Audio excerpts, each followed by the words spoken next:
Welcome to Season 2 of the Soar podcast, the place for creative entrepreneurs who want to build healthier, happier, more profitable self-employed businesses.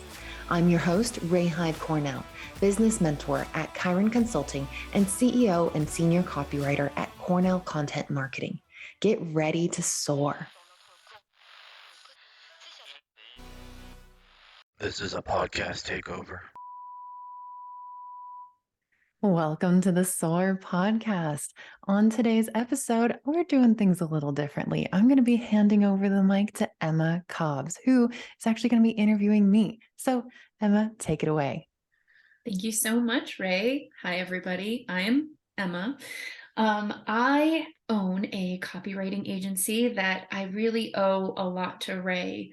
And thanks for building it, because I don't really remember a time when we didn't work together, even though I know 2019 was the start, but I mean, it's coming up on 2023 and it's been so great. So I'm excited for this interview today.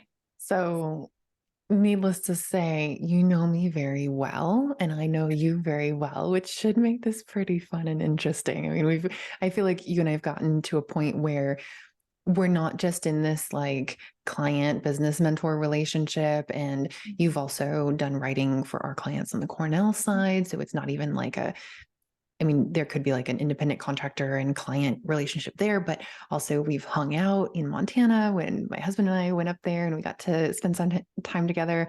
And I mean, we just like chit chat all the time as friends. So there's like many layers to our relationship. And I feel like of anybody to interview me, I think you are definitely the most informed about what to expect with the quirks and the intricacies that come with working in either of my businesses.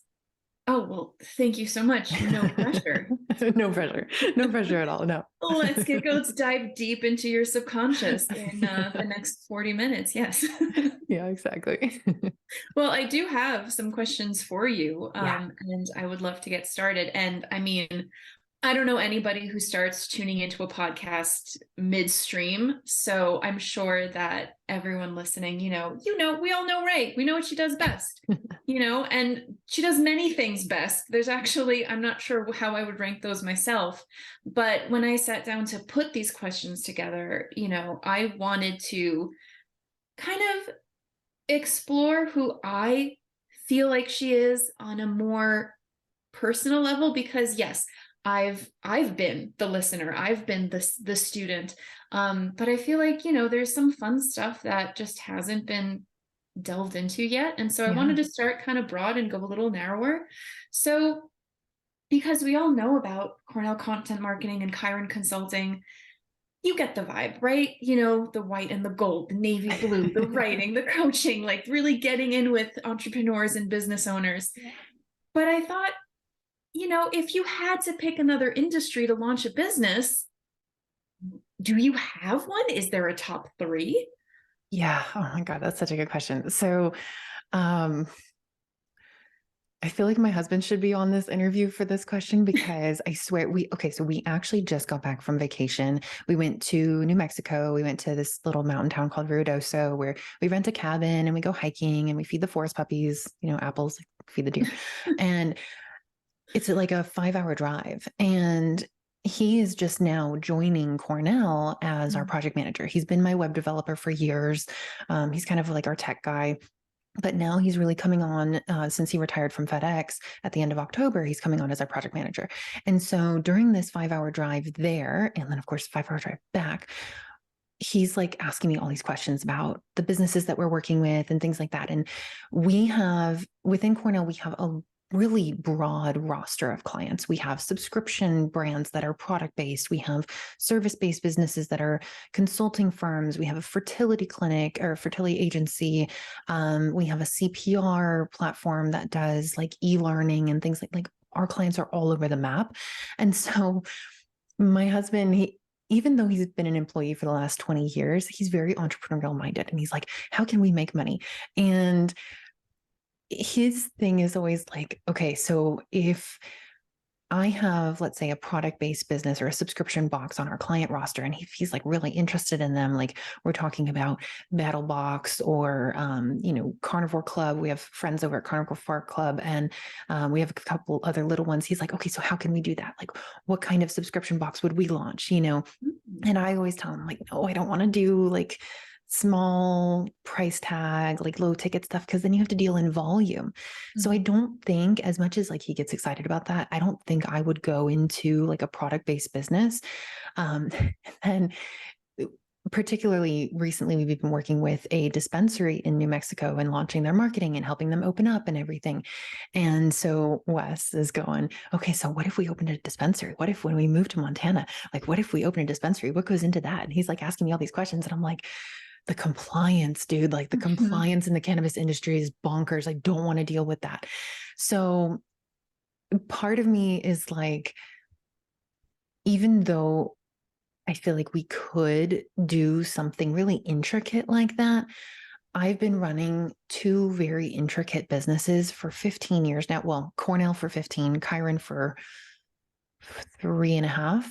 And if I were to launch another business, this is my very long-winded way of finally answering your question, I would go into something that is more simple. I would go into something that is less intricate, more just like simple transactional. And I would keep my creative hobbies just for me, as opposed to really doing like a creative service-based business. So, I mean, don't get me wrong, I'm really glad that I launched Cornell and ran Cornell, but at this point in my life, I'm like, man, I'm tired. I'm tired of having to constantly come up with new ideas and write things for people. So, one of the things that we've talked about is like buying property and building storage space and renting out storage space. Cause like, how simple is that? I don't know if it gets any simpler.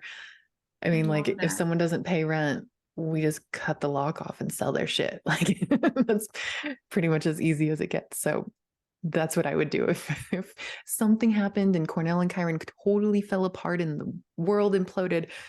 I'd start a storage facility. You couldn't, if you had put a gun to my head and made me guess the top 50 industries or jobs, that would not have made the list, but I absolutely love it. And I can see you guys having your own like storage wars, like. Yeah. Well, and I think also like my husband is very good at security. I feel like I'm good at marketing. So I could market it and market it differently than all the zillions of other storage places that you see. And then also I would want a storage unit for myself. I could make that like, I don't know. I don't even paint, but I'm like, it'll be my painting studio. Fuck it. I don't know. I'm just going to like have a random place where I can do random artsy stuff. And I think after a while, and this is something that I think a lot of service-based entrepreneurs, especially creatives, need to be aware of, is when you pour all of your creativity into your business for your clients, it tends to deplete that for yourself. And so I don't really do anything creative for myself. I rarely even actually, I was going to say I rarely even read books nowadays that aren't related to work, but that's not true because I actually am working on one right now. So it just seems like the creative side of things dwindles when that's your primary focus for your work. And so if I were to do it again, I would love to have a business that is less creative so that I can enjoy more of my own creativity outside of work. I think that's so smart. And that's something that I hope if somebody listening is thinking, yeah, 10, 15 years down the line, I need to maybe make an adjustment. Yeah. I think that's great. Yeah. And then you can get that energy back. Yeah, exactly. That's awesome. And I think that leads perfectly into what I wanted to ask you next, because I mean, I know firsthand that freelancing, solopreneurship, all that kind of stuff, it can get pretty lonely. You can start to feel a little like when you're sitting alone in an office or couch for me, day after day. Yeah. And clients can be unexpectedly difficult. And if you're an army of one or maybe one with a VA, it can drive you crazy. And so you're someone who has this poise this grace and so far, for the last 3 years, a response to everything, a solution to everything. So I want to know a little bit about the Ray that I haven't gotten to meet, maybe the one that was like, ah! At some point with clients that have driven you crazy. Do you have any stories? How did you handle them? Yes. Okay. So I will say I haven't had to work with a lot of I've had my fair share of bad clients, but when I say my fair share, I'm like, I think I can count on one hand the number of clients who I'm just like, fuck this, like this person's terrible. And I attribute that to setting standards for myself. And I think this is something that everybody needs to do, because a lot of us think, especially in the beginning, when we're starting out or when we're trying to hit new revenue goals, even if it's not in the beginning, but we're like, oh, I want to now hit $5,000, or I want to hit $8,000, or I want to hit $10,000 a month. We're like, I just need to take any work that comes my way, even if the client is a dick. And that's not true. The more that you say no to the ones who are not a good fit for you, the more the perfect fit clients come in. And I'll give you a few examples of this. So I had this one guy, he was probably, I think he was in his mid 60s, and we connected on LinkedIn, and he wanted me to do some copywriting for him. And he also wanted to basically like syndicate my marketing services on his platform, because he was creating this network for, I don't know, it was like the Costco for pharmacy medications and stuff like that. I don't even remember. This was probably like 5 or 6 years ago.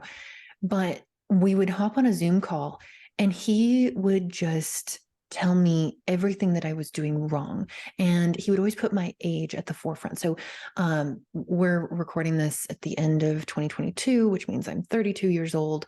And I think I was like 27 or so when this guy and I were talking. Mm-hmm. And he would always ask me, he's like, how old are you? Oh, I'm 3 times your age. I have a daughter who's older than you. You need to listen to me. And this one thing that he said to me, it just sticks in my brain. He said, you will benefit more from knowing me than I will from knowing you. Oh my God. Okay. Yeah. And I was like, I'm done. And I had actually taken some of his recommendations in terms of like the way that I show up on Zoom, which I don't actually do anymore. This was all back then. I was like kind of taking his advice and implementing it and doing all these things and making all these tweaks and signing up for these different tools that he thought I should use. And this was over the course of like a 2-week period, because he actually like, he knew his stuff, but he was so condescending in the age factor that I was just like, fuck this. I'm just going to trust my gut, do away with all the things that he recommended, unless like I really felt good about it, and just move on. And I cut ties with him.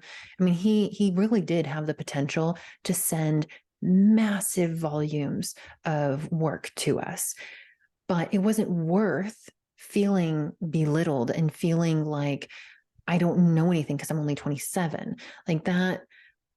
At the time I was 27. I'm not 27 now. I'm just thinking of like Chelsea, our social media gal, making clips of this later and just isolating the part where I say I'm 27. Sorry, sidetracked. It just wasn't worth it. And so that really taught me that anytime I start to get like these condescending vibes from a client, no, run the other way. I'll tell them, I don't think we're a good fit. Let me refer you to someone else who might be, and I just move on. Similarly, I had a client, it was actually earlier this year. We had been working together for about 3 or 4 years. And this client and I, she and I actually became pretty close friends, but she just treated me like an employee. And I was writing copy for her clients within her agency. And it got to the point where like she wouldn't even ask me, hey, are you available for this? Or is it okay if we put this on your calendar or anything like that? She was just throwing shit at me and expecting me to do it for prices that she was stipulating. So she would set prices. And I was like, I've given you a rate sheet, or we haven't talked about this. Why didn't you ask me for a quote on this? It was just very disrespectful. And so I just cold turkey cut ties. I sent her a goodbye note. I finished all the projects that I had open with her, closed out everything in as professional of a manner as I could, but I really drew a hard line and ended that professional relationship. And even though that was sending probably anywhere from $6,000 to $12,000 a month to Cornell, It wasn't worth it. And the second I did that, 2 perfect clients popped up on my radar that are now providing 2 to 3 times what she did. And I love them and they value me and they respect me. And there's so much, I've actually had 2 meetings with them earlier today, like back to back, and they're completely separate companies, but I totally believe in what they're doing. I love our conversations. I don't look at my appointments with them on my calendar and think, oh shit, not this one again. I actually go, oh, okay, I'm meeting with Tyler, or oh, I'm meeting with Eloise. Great. Mhm. And it's just easy. And so if there's any lesson to be taken from that, it's the more you say no to the things that make you feel icky, Mhm. the more things that make you feel great and excited and energized and like, wow, this is such an amazing opportunity, the more those come your way. I couldn't agree more. And I feel like one thing you said sticks out so much. When I start, or when someone starts to treat you like an employee, that's my internal barometer. It can be something as mild as like someone's tone in an email, Yeah. and I'll know immediately, oh, they think I work for them and they think that they're entitled to my time. Yes. And that is something that, for anybody listening, you can discern that from an intro email. You don't have to go through all the steps of actually onboarding them to realize that they are entitled and terrible. Right. Yeah, that's definitely a great barometer, a great way to tell, because sometimes, I mean, for me, I know you can just feel icky and not know where the ick is coming from. Yeah. But you can kind of pinpoint, yeah, this person is entitled to my time, feels entitled to, my opinion, my feedback, is sending me dozens of emails, and it's really easy to just cut them off. Yeah, once they cross that internal line. Yeah. And you need to do that. You need to do that not only for your sanity, but also because once you do that, it teaches that person a lesson. It might take them a while, or it may even take them a few more experiences for that to sink in. But the more that freelancers and independent contractors can set those firm boundaries, especially nowadays in the post-COVID gig economy, virtual everything, remote everything world, it's really important that we draw and hold those boundaries. Otherwise, you start getting taken advantage of to the point where people expect you to be on your computer from 9 a.m. to 5 p.m. They expect you to answer emails within a few hours. They expect all these things that are directly contradictory to the reasons why you went freelance in the first place. Exactly. Exactly. Yeah, you did not do this just to copy and paste the work environment that you hated as an employee. 100%. Exactly. Totally. Well, speaking of the 9 to 5 culture, the hustle, the grind set, my God, that word. I like that word. I love that. Yeah. I know it's like you're getting bombarded with these messages. Oh, quiet quitting. Every week there's a new term. Quitting, what's that? Quiet. Oh, okay. So before I ask you the next question, let's talk about quiet quitting. It is a load of crap, in my opinion, that boomers invented to make younger people feel bad about hating their work environments. So when you read an article, it will describe, depending on who writes it, it will describe quiet quitting as this sort of younger people giving up on jobs, giving up on work. They just kind of don't try, they don't put the effort in, and they leave the slack for other people. But if you flip the coin, quiet quitting is actually, I believe, the result of being fed up with the toxic relationship that a lot of workplaces can develop and suck you into. And when you feel like there's no alternative, like I can't start a business, I can't go freelance. When you feel like a workplace is your only place to be, you start to just kind of let go as a form of either protest, self-preservation, something to keep yourself from going insane. And a bunch of people have decided, well, that's quiet quitting. And I'm like, well, what would you prefer? Loud quitting? Because, you can always leave. Right. Yeah. And I think, this is a really interesting generational dynamic where the boomer generation, they were taught you work and work is hard and nobody likes their job.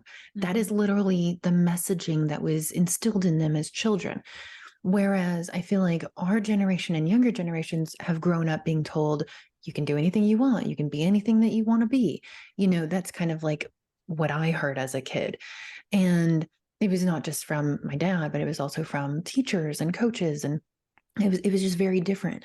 And now, either as a direct result of that or because of other factors like technology and accessibility and connectivity and all of these other things, I feel like our generation and younger generations, we have a different mindset around work and our standards for our life.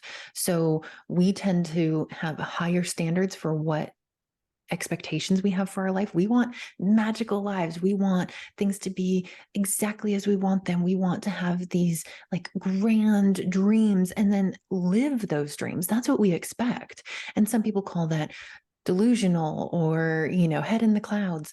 But look, like a lot of us are making that happen. When you stick to that mindset, you can make it a reality. And we also have a lower threshold for bullshit because of how open people are. And I won't get on my soapbox about this, but things like social media, where something goes wrong at work and people are on social media venting and bitching about it and calling leadership out and calling managers out. It's a much more vocal generation. And so between those two things, having higher standards for ourselves and our lives and having a lower threshold for bullshit and mistreatment, well, of course, we're going to leave job after job after job after job when it's not perfect, and then ultimately go, fuck it, I'm going to do it on my own. I'm going to do my own thing. That's typically the pattern that tends to happen with people our age. You're absolutely right. And one of the things I do the most right now in my business is resume writing. And I hear over and over again from not just clients, but just people in general, because I try to stay in the pulse of the culture, the young kids working. They say, well, I have a lot of jobs on my resume, job hopping. How do I showcase that? And what I tell people who ask me directly is that that's absolutely not something that you should ever feel bad for, because those are environments that you left for good reason. Yeah. And those are environments you didn't create. So there's, of course, and I won't get into it, ways to make it look good on a piece of paper. Mm-hmm. But if you continually left environments that were not serving you well and were maybe actively damaging you, good for you. Do not feel guilty about job hopping. Exactly. And the company that also has the values that are the antithesis of the toxic work environment, where they want to create a healthy work environment, a supportive one that nurtures creativity, that doesn't encourage burnout, they're going to go, oh yeah, that makes total sense why you would leave this job and this job and this job and this job. And we're the right fit for you and you're the right fit for us because we do the opposite of this and this and this and this. So as long as you keep your eye focused on what it is that you want, you're going to find the company who wants exactly what is showing up on your resume. Absolutely. Yeah. Yes. And I think it's the antithesis of the previously held ideal that you can just pick job A, have it for 40 years, and then just, die, at work. But it just isn't that way anymore, because companies are not built that way anymore. Right. They fold, they grow up and fold almost like within a day's time. There's all kinds of opportunities out there. And I think you're right. It does say more about somebody who's continually looking for a better fit versus, well, I took the first thing that came along and I guess this is my life now. Yeah. Yeah. And like I said, my husband just retired at the end of October, and he was with FedEx for 20 years. And on our trip to New Mexico, we were talking about this, and he was telling me about something he heard about Jeff Bezos. And keep in mind, this is third hand, and I don't read the news. I don't pay attention to any media shit. But what he said, I thought was really interesting, that Jeff Bezos tries to create a culture where people leave after about 3 or 4 years and he wants that high employee turnover, which was mind-boggling to me. But Wes was saying that in this article that he read, it said that Jeff Bezos feels like after 3 or 4 years, people get complacent, they get comfortable, they get a bit lazy, they kind of start letting important things slide. And they're not so much worried about keeping their jobs anymore. And so he wants to create a workplace where people are actually working for shorter amounts of time. And that to me is just mind-boggling. Like, I hope all the writers on my team want to stay with me forever, and I want to create a place that they want to stay in. So how can you blame employees for job hopping when a lot of places either want high employee turnover to keep people sharp or to keep people feel like their job is threatened, or they're not offering benefits packages like they did in our parents' generation. They're not offering health insurance benefits and coverage like they did in our parents' generation. Like, a lot of those work perks have gone away, and it's really rare to find a company that offers those really strong incentives to stay with a company long term. Yes, yes, absolutely. What I end up seeing, because I was a job hopper, because I think the only person I can work for is myself without losing it. But I felt what I would encounter is companies talking out of both sides of their mouth saying, we want you to stay, but offering absolutely no incentive to stay. Yeah. And I'm the first person to go, I am very anti the W-2 traditional employment world. So these are just a few of the many reasons why. Yeah. Absolutely. How many times am I going to say that word in the next 10 minutes? I hear myself.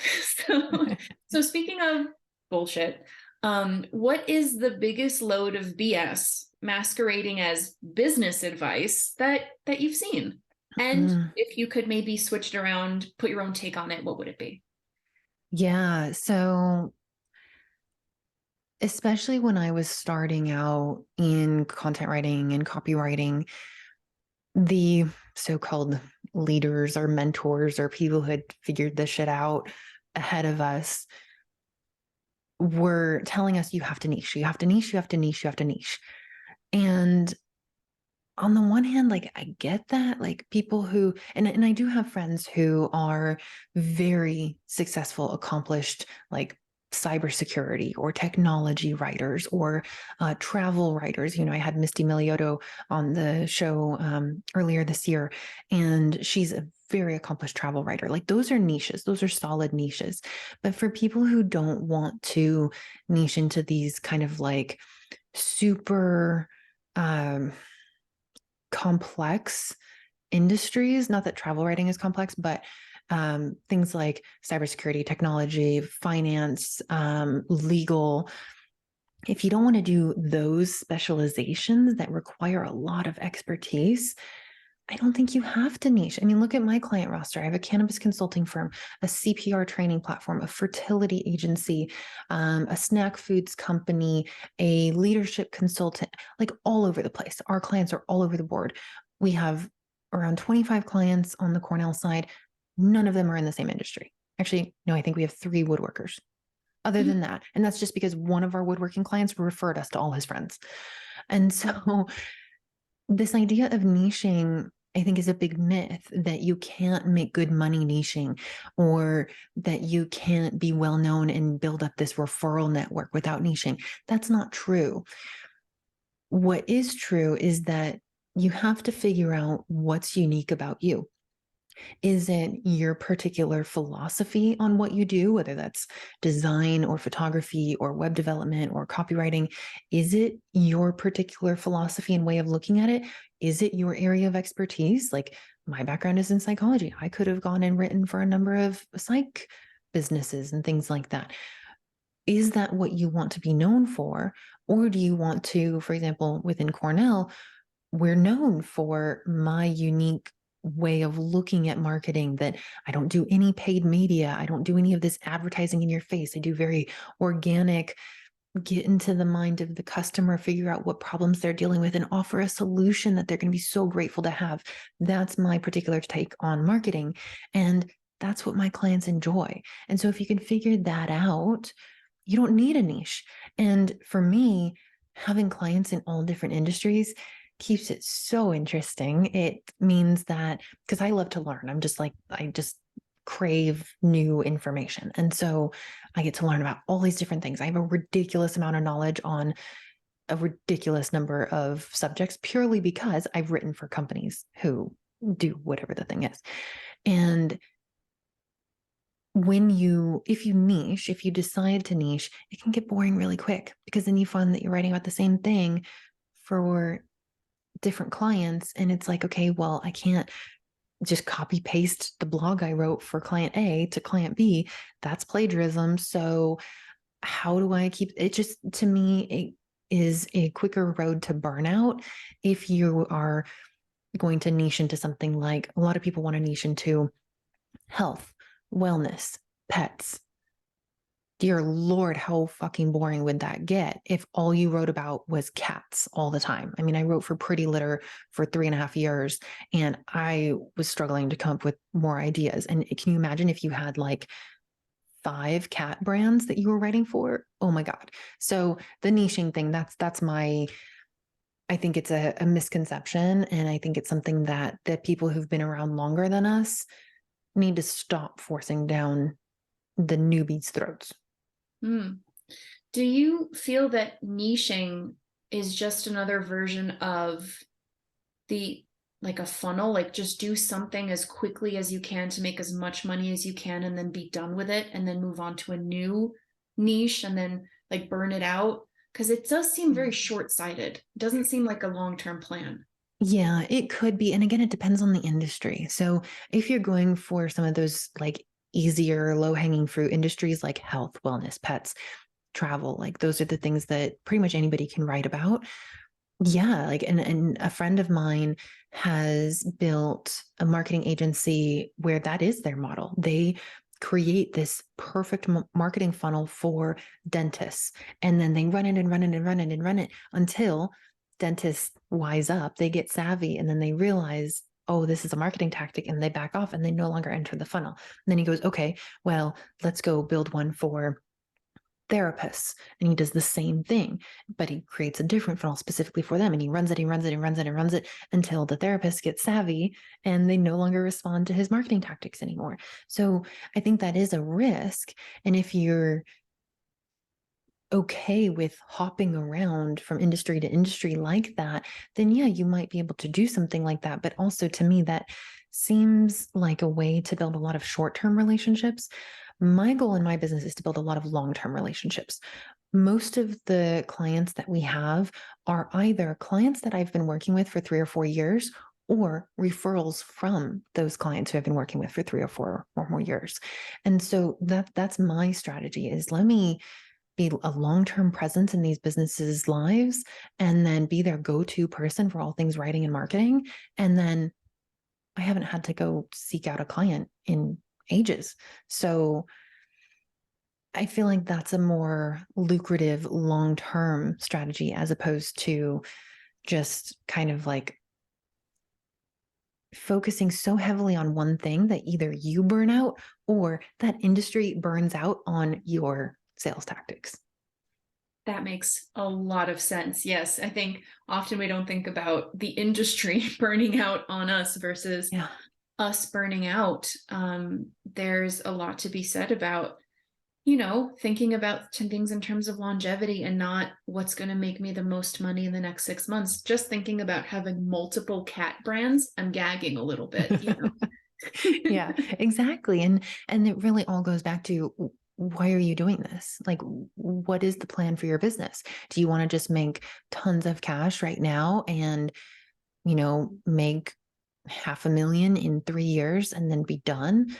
Or do you want something that is actually going to carry you for decades, and that you can tweak and refine and tune and, create this well-oiled machine that runs without you, or just with very little effort on your part, and you will have that stability from the stability that the old world of employment would promise you. But you can create that for yourself now. You just have to think about that long-term plan and what's actually going to work, as opposed to getting caught up in, it's kind of like the marshmallow experiment, right? Like, the kids who didn't eat the marshmallow were given 2 marshmallows. They just had to wait 20 minutes. Go for the 2 marshmallows. Just wait. Just do the smart thing, not the instant gratification thing. I love that. 2 Marshmallows Media coming to you. Oh my God. Yeah, there you go. Oh my God. Now I'm thinking about hot chocolate. Sorry. No, this is it's perfect, because I was about to ask, because, speaking of delicious snacks, and things like that. I know that that's kind of what I look forward to every day, but I mean, we're almost similar, but not quite the same person. What's the best part of your day? Oh, I love my mornings. So 4 days a week, I work with a personal trainer and my sessions are at 7. And so I just love like getting up in the morning. It's super quiet, go do my workout, go tend to the chickens. Sometimes my husband's still asleep, so I can do my meditation. The mornings are the best time. And on Tuesdays and Thursdays, I don't start my meeting. Tuesdays and Thursdays are my meeting days. So that's when I do all my calls, and I don't start my meetings until noon. So I do meetings from noon to 6, and like that's my work day. And so my whole morning is mine. I just do whatever I want. And on my other days, Monday, Friday, Saturday, Sunday, Wednesday's my day off. I don't do anything on Wednesday. I just fuck around. I don't know. I don't know what I do. I don't do anything on Wednesdays. Monday, Friday, Saturday, Sunday are my writing days. And I can start at 9, or I can start at 2, or it doesn't matter. So the mornings for me are just my favorite part. It's just like so quiet and peaceful, and I feel rested and recharged and get to cuddle my chickens. Yeah. It makes me wish I was more of an early bird, because Mm. you make it sound like such a lovely time. I've tried to get up earlier. It's every time it's worth it. I'm so impressed by the amount of stuff I can do and the fun that I have, but maybe I just need to get a bunch of chickens and then I'll wake up earlier. Yeah. So if I didn't have a personal trainer and if I didn't have chickens, I would wake up around 9, 9:30, 10 every day. Like that is Okay. like naturally when I want to wake up. But because for the last 11 years, my husband has been getting up at 5 to go to work at FedEx, and I get up with him because otherwise I'd sleep until mid morning and then I'd stay up until midnight and he would go to bed before me. And I just don't want to be off sync with him. I force myself to get up at 5 with him. Now that he's retired, I have to build things into my schedule because I do enjoy the morning time so much. I have to build obligations into my schedule, like my personal trainer at 7 a.m. or, oh shit, I got to let the chickens out, whatever that may be. And it's always things that I enjoy. It's always things that I'm glad that I'm doing. But like I'll book my doctor's appointments for 8 a.m. because I know it'll get me up, get me going, and there's less traffic and I just get it over with. I don't have to wait in line. I'm the first one in the door.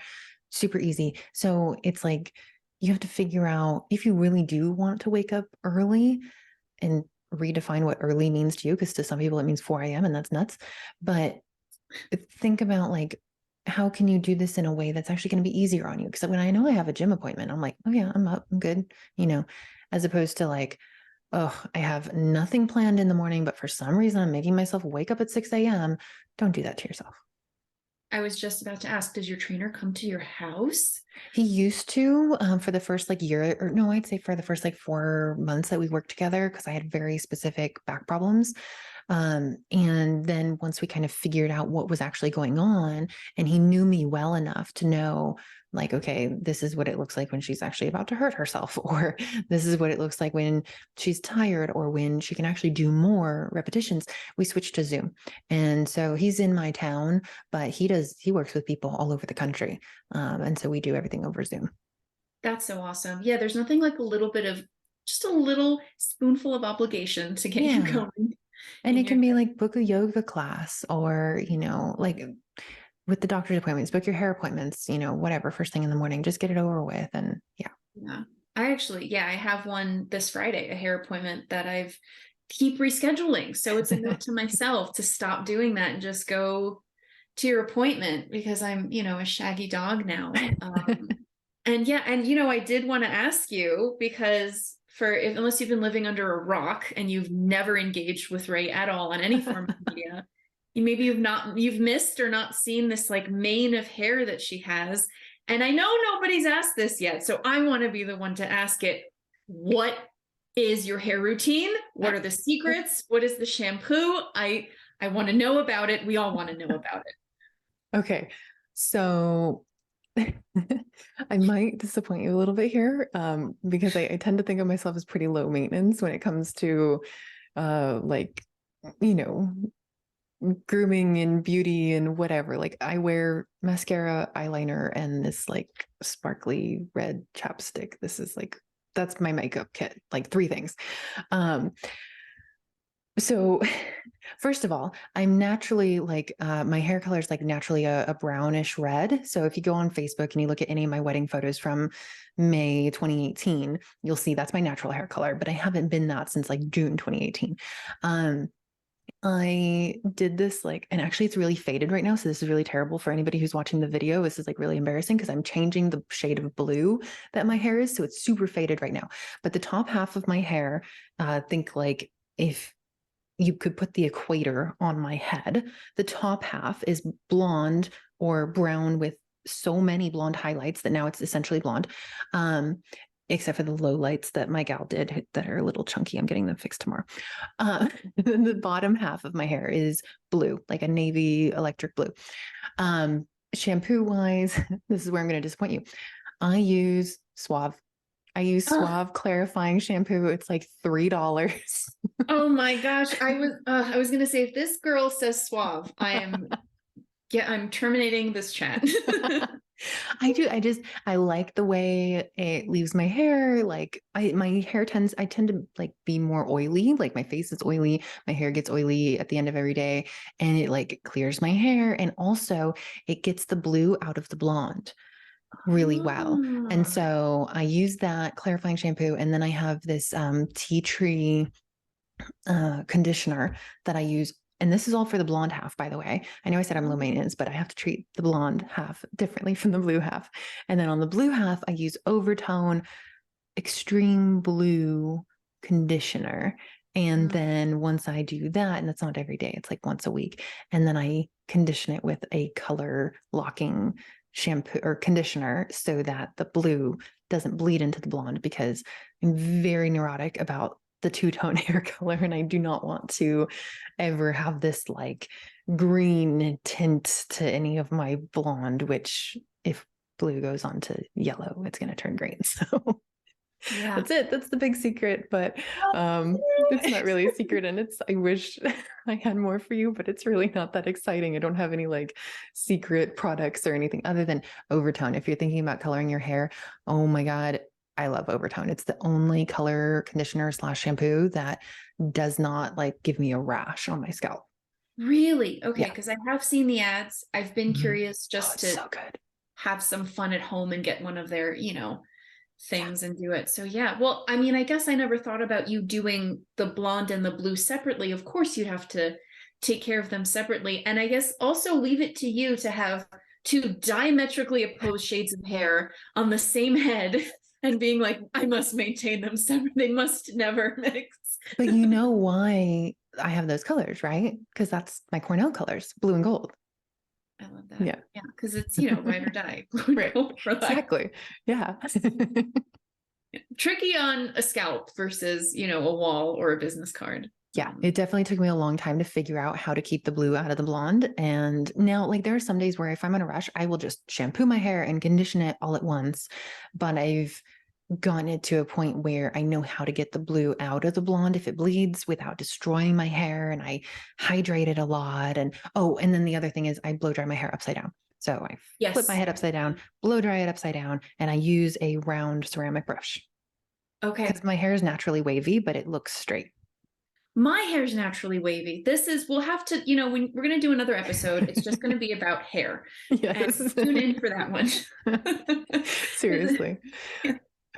Well, I did, I wanted to ask more about, because I know you've had this new journey this year of becoming a chicken parent to multiple chickens and co-parent with Wes. And I wanted to ask, rarely does it ever stop with the chickens. So as kind of like, putting a bow on this, what's the dream farm scenario here? Yes. So we're currently living in Texas. And for now, even though I really, really, really, really, really want a goat, Wes won't let me have a goat because we're only on an acre.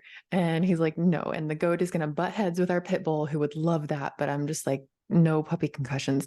So for now, we have a cat, a dog, a gecko, a crested gecko, and 12 chickens, 11 of which are hens. So we're drowning in eggs every day, a dozen eggs every day. We initially wanted 6, but when you order them from the company, they're like, hey, just a heads up, some of them might die in transit. And we're like, oh shit. And we had 3 different breeds that we got. And if you end up with only one of a breed, the others will gang up on that one. And we didn't want that to happen. So we were like, okay, so, heaven forbid, one of them dies in transit. We need at least 2 left. So let's order 9, 3 of each breed, so that just in case something happens, everyone's safe. Well, except the one who died, of course. It's really sad to think about. And then the company that we ordered them from sent us 4 of each. And then one of which ended up being a rooster who I absolutely love. He's the sweetest thing in the world. His name's Ghost Pepper, and he really likes cuddles and hugs, and he's beautiful. I'll post a picture of him someday. But yeah, that's how we ended up with 12 chickens. We wanted 6, ended up with 12. And so once we leave Texas, we're planning on buying property up north. We don't know if it's going to be Montana or South Dakota or Wyoming or Idaho. We don't know yet. But once we do, we want our cat, our dog, our gecko, if he's still around. He's pretty old though. He's like 12 years old. Our chickens, and I would like to get 2 goats, and that'll be it. I was waiting for llamas, alpacas, horses. No, nothing huge. I want, like, if a really bad blizzard comes, I want to be able to put everybody in the garage. Sure. Okay. I think that's fair, especially I'm coming in from Montana. We have about a foot of snow on the ground. Oh, And so yeah, nice. that's a real thing. Yeah, it was 70 in New York yesterday and 10 here. So Oh my God. I love the cold. I cannot wait. I love it. oh, wonderful. Well, my gosh, Ray, I can't thank you enough for having me on, letting me do this takeover, and just getting to dive in and talk more about the stuff, the fun stuff and the not so fun stuff. Always. It is always so much fun talking to you. Thank you so much for taking over this episode. I'm so glad you could be here. Oh, thank you. Anytime.